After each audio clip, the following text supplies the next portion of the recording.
Thank you, ladies and gentlemen. I firstly would like to thank again Alzheimer Europe for having invited me and given me the opportunity to share with you the ALCOVE work and particularly the ALCOVE toolbox for the prevention of behavioral problems and their consequences and to avoid the use of antipsychotics. So just some words about our joint action, because this action between European member states was based on two main points, because dementia is a priority, as you know, but there was also a need of an operational synthesis, because there are several initiatives in Europe, a lot of knowledge about new techniques for diagnosis, for example, and even if today there is no curative treatment, there are so many things which are tested or implemented for patients and their family. And so it was really important to try to have an independent network which is able to summarize this knowledge and to propose operational options for public health policy in Europe. And so the ALCOVE project was really a sharing of experience and knowledge between European member states with a strong collaboration and a close collaboration, particularly with Alzheimer Europe. And our aim was to try to produce recommendations and tools adapted to the evolution of knowledge. I, of course, would like to thank all the ALCOVE partners. As you can see, 19 countries were committed in this joint action with 30 organizations and 7 countries which led the work packages, more than 100 authors and 170 respondents to ALCOVE survey. France was the coordinator, but we have Spain, Slovakia, Italy, the United Kingdom, Finland and Belgium as work package leaders, and a lot of other participants as associated or collaborative partner. As you see, Greece, Latvia, Lithuania, Sweden, Cyprus, Hungary, Lithuania again, Luxembourg, Malta, Norway, Portugal, and Czech Republic and the Netherlands. I also would like to thank the European Commission, and particularly the DG Sanco and EADC for their support, and Alzheimer Europe.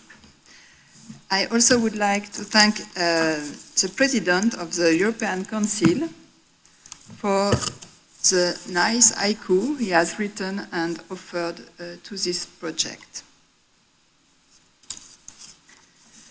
And so ALCOVE was a collaborative method between this organization appointed by their government, and I won't go through the entire method, just to underline that this method was really transparent and in a multidisciplinary way, and we use 3 sources of work. Firstly, questionnaire survey all over Europe. Secondly, review and analysis of the literature, and exchanges with experts. Our aim was really to be able to identify the gap between the real practice, the situation in Europe, and the best practice with the level of evidence in the literature to propose a road for improvement. So we work on different themes, but it was a 2-year project from 2011 to 2013, and so it was really important to focus on some key issues and to target situation at risk. That's why we have decided all together to set up this toolbox for reducing the overuse of antipsychotics. So other themes were addressed by ALCOVE, but I will present right now the last point about the limitation of antipsychotics. ALCOVE was organized with 3 transversal work packages and 4 dedicated thematic work packages, but all partners contribute to the toolbox. And I will give the talk right now to Dr. Saad, ALCOVE contributor, who will explain the reason why we decided to set up this toolbox, please. Antipsychotic drugs have traditionally been designed for conditions other than dementia. So historically, people with dementia have received these drugs for behaviors that challenge. Whilst that is appropriate in a small minority of cases, under strict supervision and where the drugs are monitored carefully for short periods of time, the dangers of antipsychotics are well rehearsed, and they include strokes, inducing falls, affecting the patient experience, and even increasing the risk of premature death. So collectively, the Alcove partners have decided to issue a strong message to Europe and globally, saying that antipsychotic drugs are overprescribed and inappropriately so throughout Europe. Now, the problem with that is also that there is a disparity across Europe, which really means that people with dementia tend to be exposed to safety and ethics issues that are unacceptable. Now, of course, in exploring other alternatives to antipsychotic drugs, there is going to be a tremendous opportunity to develop other person-centered alternatives to manage behavior that challenges. And so what's in this toolbox is a diverse range of resources that are designed for the public, for people with dementia, for their carers and their families, but also for service providers in a multitude of settings. And these include key messages, they include audit tools, they include programs designed to increase safety that have been tried in a number of member states. And they also include different vantage points to look at the issue of antipsychotics, including preventing behavior that challenge in the first place, also including managing appropriately behavior that challenges, and all the ethics that underpin these problems. So, thank you, Karim. I will try to give you some example about this toolbox, which is online on the Alcove site. And we have 5 main parts. The first one is about antipsychotics risk measurement in Europe. The second one about risk reduction programs. Then about diagnosis and antipsychotics, the ethical issues, and the last part about the behavioral disorder. As you know, behavioral disorder are the main sources of antipsychotics prescription, and parallelly they are the sources of burden of family carers. That's the first reason for institutionalization. So to work on antipsychotics is just a door open to a very complex issue. But it's very easy to communicate about that. We have really a safety overuse, a safety problem with this drug, so it's a door. And we have considered that it would be a very operational approach to summarize in the same place the different tools to deal with this issue. In each part, you will have an explanation of the topic, the situation in Europe based on Alcove questionnaires and on the literature.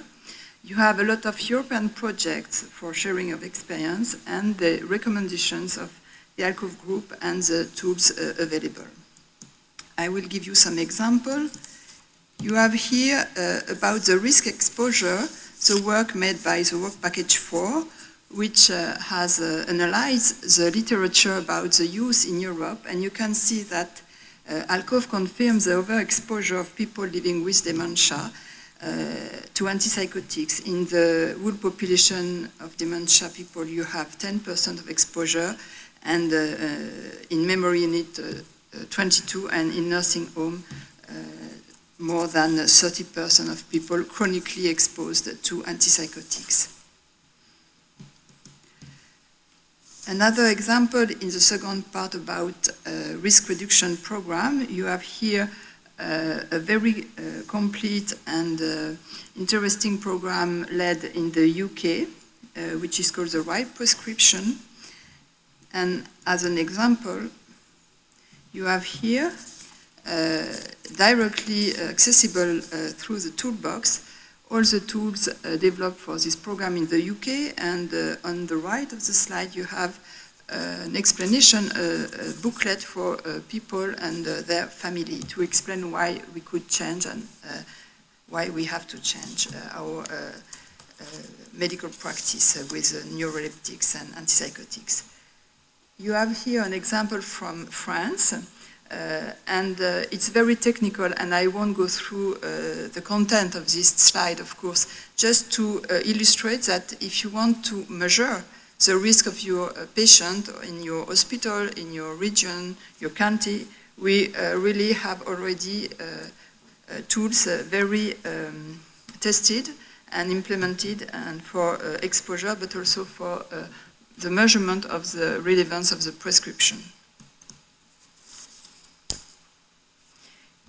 In the third part of the toolbox, the challenge was to explain how an earlier diagnosis, a timely diagnosis, could help to reduce the inappropriate prescription. Obviously, because if you have a timely diagnosis with early intervention, it's possible to educate people and to prevent BPSD and their consequences, particularly the antipsychotics prescription. We have also a part dedicated to the ethical issue. I have no time to go through the content of the ethical key points and tools, but you have, for example, an article for the general practitioners when you have to face people with antipsychotics prescription, the question you have to address and how you can change your prescription. The last part of the toolbox is dedicated to the behavioral disorders, and it's a very complex theme with a lot of initiatives and literature. And ALCOVE has chosen to try to really disentangle the different initiatives in this area and to propose 3 dimensions to improve and to prevent and to improve the care of BPSD. And this 3D approach of ALCOVE is made by, firstly, all about the structure and care organization, what types of structure are dedicated to BPSD, such as special care unit or mobile care for BPSD or respite care for family carers. In the second dimension, you have all intervention, individualized intervention for patients and for their family carers, psychosocial intervention and non-pharmacological approach, etc. And in the third dimension, you have all workforce and skills and guidelines which are available and training, etc. And so ALCOVE address these 3 dimensions with analysis of the literature and survey all over Europe to propose for each dimension different recommendations.